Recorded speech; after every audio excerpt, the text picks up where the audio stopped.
Well, hello again, and welcome to another bonus episode of the Hyperion Adventures podcast from D23. We are out here in Anaheim talking about all the stuff we're doing out at D23. And man, it was another great day, right, Michelle? Yeah, fantastic day. And we're very much excited to share with you what we experienced and some of the things we learned. Yep. So this was day two. This is Saturday. And we had a lot of great stuff that went on. As you may remember from last night, we hit a bit of a wall last night. Like yesterday was a go day. We were very busy. And by the end of the night, we were very, very exhausted. And that played over a little bit in how we spent our day two at D23. We'll talk about that. Of course, we'll also be talking about the Horizons, the Disney Experience Showcase, which we'll talk about, but you probably saw it, or you may have seen it because it was also live streamed on Disney Plus, but we'll talk about that as well. But mostly we want to discuss what we did out here on day two of D23. Now, again, we were very exhausted, and it does play into today, what we decided to do and how we shaped today's, what we did today. Because yes, we got in very late last night, got done very late last night, had to get back up very, very early to get a virtual queue because we wanted to do more shopping at another store this morning. We didn't want to have to wonder if we could get by standby later. So did get up 6 a.m., got that virtual queue. And good thing is we got a very early virtual queue for Mickey's of Glendale, right, Michelle? Yeah, boarding group 9. Boarding group 9, which ended up being very, very helpful to us because, and if you listen to yesterday's episode, you know that there was a little bit of chaos that went on when everybody first went in to this main room, kind of a holding area to get into the expo itself yesterday. And I can't speak to what some other things happened, but nobody directed us this way when we got in yesterday. But today, when we got there, we went through security, which was a breeze this morning, even easier than yesterday. Wasn't tough, but today was even more of a breeze. Went there and we were heading towards that room again, expecting that was where we were going to stage again. But there was somebody there asking if anybody had an early reservation for a panel or a meet and greet, or if anybody had a boarding group of 10 or below. And we had 9. So that allowed us to pass right through and go directly into the convention center. And it was really, really a much more streamlined process and eliminated for those who were maybe have had concerns yesterday of not be making that reservation or not making that boarding group. Seemed like that eased a lot of people's minds, Michelle. Yeah. So, I mean, we actually didn't get into where the shopping area was. We got just outside the doors, but inside the building. And this time they even had for every store a different queue set up for based on where you were going to go. So that once 9 o'clock happened and they were going to open the doors, they could guide each group to the store that they had that early virtual queue for. So very streamlined, very organized. Right. And it was even split up by where your boarding group was. So if you were certain, if you were 1 through 3, you were here. If you were 3 through 6, you were here, and so forth. So they were still staying in your order and getting in as you deserve to based on your boarding group. But it was way streamlined, like I mentioned over the day before. I can't speak as to what went on in that room, if there was more craziness behind us, but this at least seemed better. Like they had worked a few things out, and good, they should. And glad they did that. Mostly, as far as we could tell, successfully today. So got into our area, got into Mickey's of Glendale, which is a shop we really wanted to get into because it's all about Imagineering stuff for Mickey's in Glendale. It's a lot of stuff that you don't necessarily see in other locations. So that's why we wanted to shop there. And of course, you know us, you know Disney, we spent some money at Mickey's of Glendale, Michelle. Yeah, and would have wanted to spend more, but I think we did good at kind of being moderation in our purchases. Yeah. They say as they walk out with 3 hats and a shirt and pins and everything else. But yes, yes. But it was great. So yeah, did a little shopping, and then we kind of decided like, how are we going to approach to this day? Because unlike Friday, where we had multiple reservations for panels, we had no reservations for any panels during this day. Yeah, that was a automated system that granted you could put in what you wanted up to a certain amount, but then the system would give you a random whether you would get some of those panels. And so that's what we had yesterday. And we have one for tomorrow, but we didn't have any for today. Right. And there were some panels that we were sort of intrigued with, but nothing that was like, oh, we must try to stand by and get into this panel. And as I mentioned before, lack of sleep and running around and everything was starting to wear on us a little bit. So, we decided early on, like, hey, we had not really explored the showroom floor. We had walked through it a little bit, done a little shopping, checked it out a little bit, but we had not really thoroughly explored it. So that's what we kind of decided to do today is we ended up just taking our time, walking the floor, exploring many booths, getting a lot of photos taken, which was really fun with different characters, different scenes, even some of those areas where we got to take pictures with some of the scenes from Disney animation and so forth. We were able to walk away with some lithographs out of that for doing that part. Yeah, it was, and plus I think we had realized that on Sunday we may not have as much time to go through the showroom floor because of when they have the big Honda centered panel out there tomorrow for Legends. So we also realized this might be our only time to go through. And they had, like Tom mentioned, they had a lot of activities to do. Hulu had displays of various shows that they wanted to highlight, and you could go in there. There was cast members taking pictures for that. They'd stamp a card, and once you had four different stamps, you could go get a mystery pin. Yeah, so what they did was, they had this card, as Michelle was mentioning, and they had these different areas set up that you could queue up for, get in there, and once you get your picture taken in front of these different settings based on a variety of shows that you can find on Hulu, you get a stamp, and 4 stamps, you got a pin. So we did that, and that was kind of fun. And we got to get some pictures for some shows that we really love that are on Hulu. Yeah. And we got to do the Simpsons fading into the hedge scene that they had something set up that you could do that if you wanted as well. So a lot of interactive hands-on kind of things to do. We didn't do everything because some of the areas were really popular, but we did quite a bit. We also got to hear a great speaker over at Lucasfilm, their area, talking about how they designed for the film, The Mandalorian and Grogu. And who was that? That was Doug Chang. Doug Chang has been doing that for many years, many decades now with Lucasfilm. He's been kind of the chief artist, the chief concept artist for Star Wars mostly, but other things as well. And he was there speaking, and this was mostly about the Mandalorian and Grogu and the artwork there.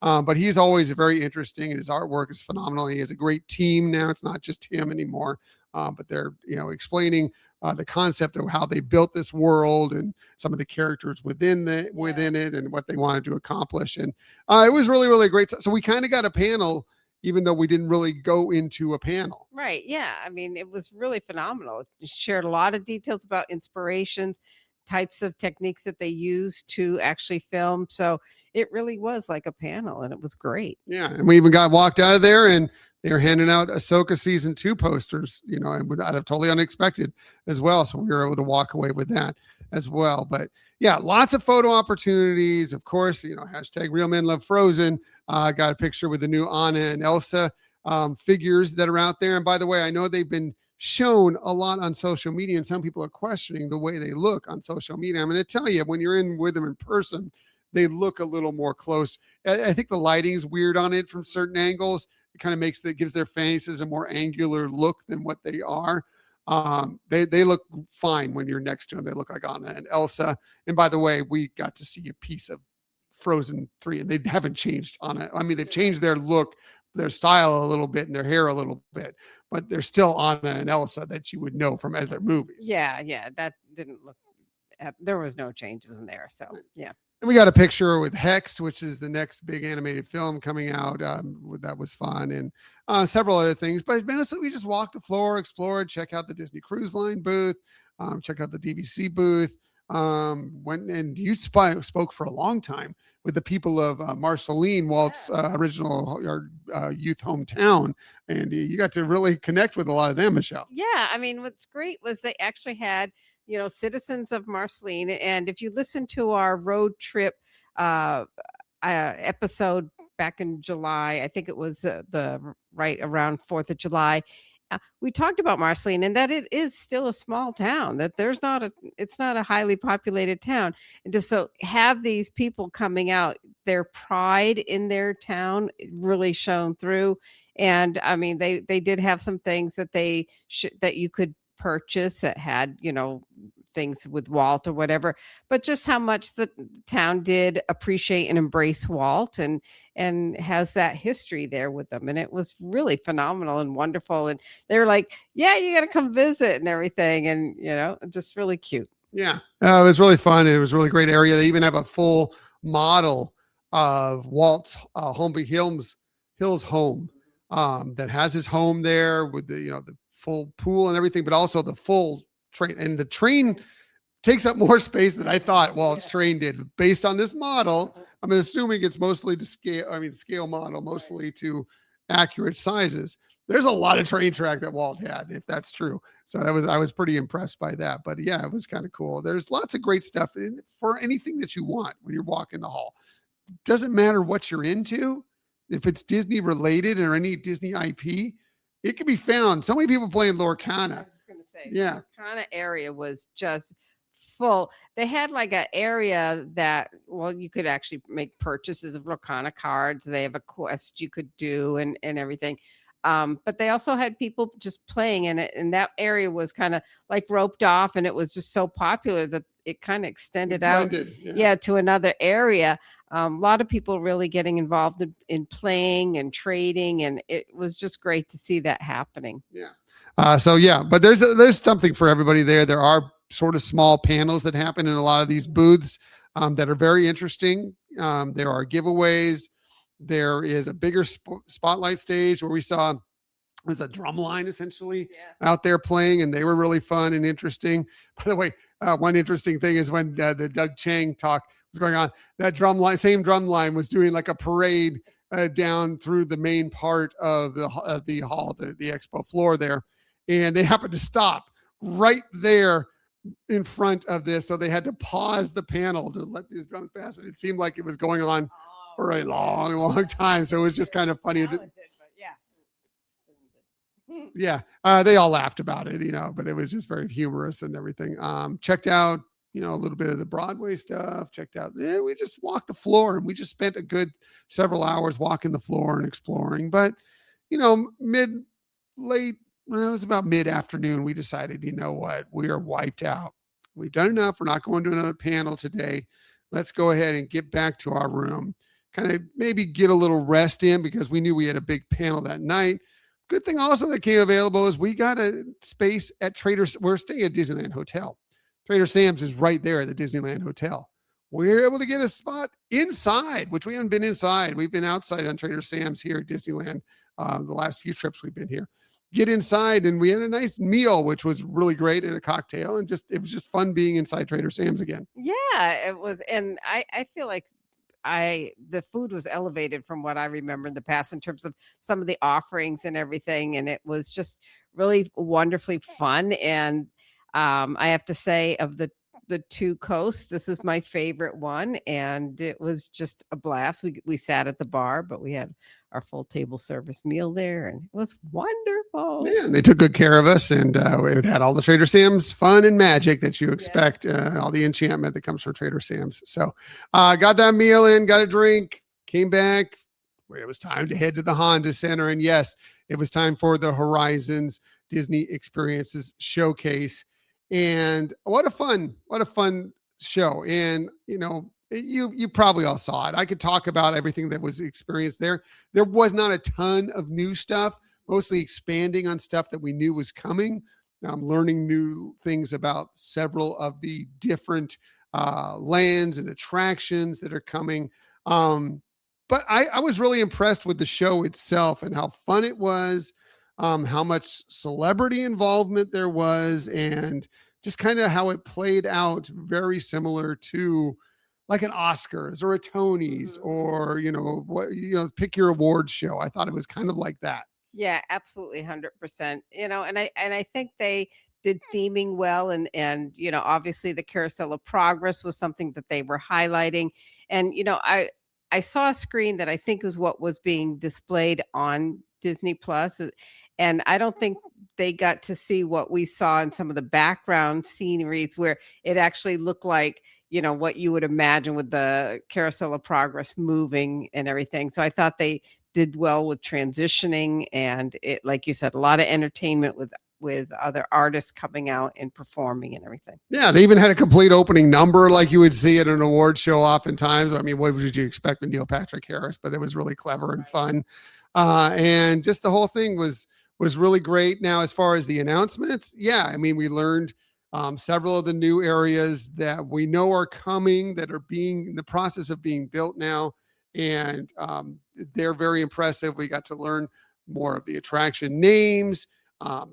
The name of the land. We now know that Villains Land is actually named Villains Land. They're like, why change that? Why would we do it? And I'm like, yeah, why would you? It makes sense. But kind of the storyline behind it, and that's kind of fun. Things that I think did catch us off guard. They're fixing the Yeti, everybody. We've been clamoring that for the longest time. They're fixing the Yeti, Michelle. Yeah, and they shared that very, very fun way.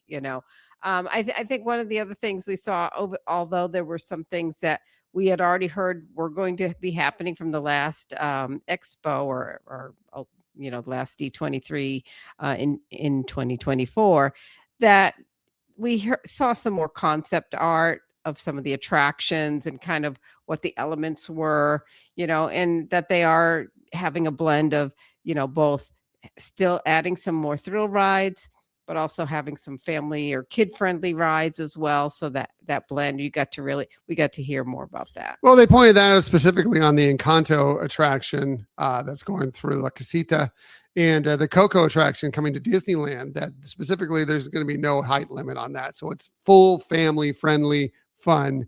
Along with, yes, I mean, there's a coaster coming in to Villains Land, or there's some other things that are going to be more adult or more thrill seeker-ish.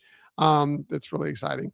I was really thrilled with Tropical Americas in that they got Harrison Ford to come on and actually be the model for Indiana Jones, which it seems like shouldn't it have happened? But I guess apparently has never happened in the past. He came on and greeted us. You probably saw it, and said that he's going to be the face of that character, and they even showed the mock-up of what his face will look like, and that's exciting as well. Yeah, and a little bit about the attraction ride and what that's going to consist of. But yeah, I thought it was great that they shared that kind of detail on that attraction. Yeah, I love by the way, I loved all the music breaks in it between, having, we were talking about the Yeti earlier, referencing the Disco Yeti and bringing out Gloria Gaynor. That was fun. Referencing Coco, and then bringing out Los Lobos to play, which was a great time. Referencing Cars and Piston Peak. And by the way, Piston Peak, still, I'm more and more convinced that this thing is going to be fantastic. I am. I'm not an apologist for ripping out Rivers of America. I'm going to miss Rivers of America. But, if they're going to do it anyways, they seem to be doing it right. But anyway, having them come out and focusing and doing more stuff about cars and everything, that was so great. I also want to talk about this. We went back to the floor, and since we're talking about Piston Peak, and you got to see a little bit more glimpse about the rally, which I don't have the title here in front of me, but the rally race that they're doing, as well as the other attraction, which seems fun as well. But we were both speaking with an Imagineer there when we went back to check the model out one more time. And I'm even more impressed of it looking at the model again. But speaking with him, and I asked him flat out, I'm like, did you feel pressure knowing that so many people love Rivers of America, and that, that's being taken out, and you need to take this with care? And he's like, absolutely, 100%. It was on our minds all the time that we need to make sure that this thing is fantastic because of the fact that we know this was such a beloved area. And I don't think that's a surprise really, but it's always good to hear that validation that that's taking place. Yeah, 100%. That they had that recognition. It was also interesting hearing, where they went for inspiration, because this is a totally new story. I was thinking it was going to be very much like what the storyline of Toy Story 3, or Toy Story, no, Cars, Cars. 3, yeah. But it really, I mean, it has some of the characters you'll see, but it's really its own story. And he was explaining how it kind of plays out as you're walking through that land and everything. And so it did really sound intriguing of what they described, but like how they went to Colorado for a lot of inspiration in that sense as well. And you can kind of see that in the color schemes and the display. And I know yesterday we talked about how the flow goes with everything around it. And I think he kind of summarized that very nicely for us. Yeah. I mean, I just love a lot of little areas that's going to be there. And I do think there's going to be a lot of peaceful spaces that you can find there, which I think is going to be still magical, even if it's not Rivers of the Americas, but still going to be wonderful. Other things, I'm not going to go on to everything because again, you saw it all. But there, I have to say, even though we know very little about it, the drop at the end that they're going to be doing Disneyland's Tomorrowland. I wish they talked about Magic Kingdom's Tomorrowland as well, but just at least that they know, and they're going to start working on Disneyland's Tomorrowland. It sounds like they're going to bring it kind of back to its old glory, or at least make it similar to kind of that retro feel of Tomorrowland, Michelle. Yeah, I agree. I think that's kind of what they were, hinting at. And we saw earlier in the presentation that over at Disneyland Paris and Tokyo, that they're reimagining their Space Mountains to kind of go back to their original, concept, but still, maybe higher technology in how that attraction works. But so you could tell that they're realizing, I think, in a lot of locations that Tomorrowland is still a struggle for them as a company to how to represent that in a way, because you can't keep up with the technology changes by the time you design something and put it out there. So how do you look at it and maybe having that look back of how did tomorrow look years ago or decades ago into people's vision of what tomorrow would look like. And so, I mean, no matter what they end up doing there, I'm just glad that they're giving it a little care, a little love, because it's absolutely needed. And it's absolutely needed on both coasts. I hope they also addressed Tomorrowland and Magic Kingdom as well, but at least we got Disneyland working. One thing that we did not hear from, only small piece, but didn't really hear anything from, was the new Avatar attraction coming to Disneyland, coming to Disney California Adventure Park. But we know it's coming, because if you go through that Imagineering display, yes, thank you, on the show floor, they do have it there, and they do have even the attraction vehicle there. So I don't think that means that just because they didn't say anything that they're hesitating or pausing on it. I don't know. Maybe it's going to be a little delayed. Oh, another interesting thing, Monstropolis opening up next year, even though the actual roller coaster sounds like it's not going to be ready when that opens up. The rest of the land opening up in 2027, Michelle. Yeah, I know. That was a big surprise, and that was exciting to hear. So, yeah, lots of great stuff. Did anything else happen? Was there anything else? There was one other. Was there anything else? I think we got to close this out. I think we got to close this out because, it's time. We've been on long enough. Oh, wait. One thing. The Dream Finder's coming back, everybody. Finally. Journey into Imagination is getting back to where we love it and where we want it to be. Yeah, Dreamfinder and Figment looking like the original Figment, and just embracing that originality that was there. So that was the one. I mean, I know it had been speculated about, especially because Neil Patrick Harris had talked about it, and that was like kind of a thing that, so it had been out there of like, maybe this might be announced here. So glad it actually was that, and that brought the house down at the end. Even though it was a weird kind of ending of it all, it brought the house down at the end. That happening, everybody was so excited and jumped to their feet. For sure. There was one other thing that they announced, I think, that we weren't expecting to necessarily hear, and that is some changes coming to Spaceship Earth. Oh yeah, that's right. Spaceship Earth is going to be. Yes, that's right. It's a good point. I'm glad you brought that up because I had forgotten. But that was so early on that I'd forgotten about that. Yeah. Not surprising. They talked about that. Actually, they were going to do that several years ago, and they put a pause in it because of COVID. it sounds like they're doing it in a little bit different way than they originally talked Mhm. about doing it. That was all about more storytelling. Right. This is about how we connect Yeah. with one another. So I like that. How humans connect. Right, how we connect with one another. Yes. And still going to be same time machine process and everything else. And I'm excited. I'm excited. I think that's going to be good as well. Yeah, I think the way they were describing it is in the past, it's been very communication focused, and now they're changing it to this connectivity focus, but still having, like the historical changes, but, also modernizing it Right. as well. Right. So, So, so but you saw it all. You saw it all. We're not telling you anything you didn't see, I don't think. But man, the vibe was cool. It was great to be there in the room and watch all this stuff take place. Was really, really excited, thrilled to be there. We've had great seats for this and excited for tomorrow because, yes, while today was great, tomorrow we have one more day here and very thrilled because tomorrow is the Legends induction ceremony and very, especially excited for that. It's always great because Disney Legends are all deserving of being Disney Legends. But there's some people that we really have an affinity for here for us on this show and just in person that we're excited to hear from and find out and be thrilled that they are getting this status as Disney Legends. yeah, I think we have that, like you said, a little bit of connection on a personal level of really cheering on some of these newer legends that are being inducted. Right. And we also we do have a or a panel reservation, as Michelle mentioned. That's going to be in the morning. We are doing the Legend ceremony. And then we'll see after that. We're going to try and get into the Alan Menken show afterwards. We've seen it before back in 2017, I think is when we saw him do this at the D23. What was the D23 Expo then? And we know it's an amazing show and we hope to see it, but we'll be doing standby and we're coming from the Honda Center back. So we're going to see how that goes. But either way, it's going to be another fantastic day. We'll tell you all about it again once you hear from us tomorrow. It'll probably be a little bit earlier tomorrow, depending on when you listen.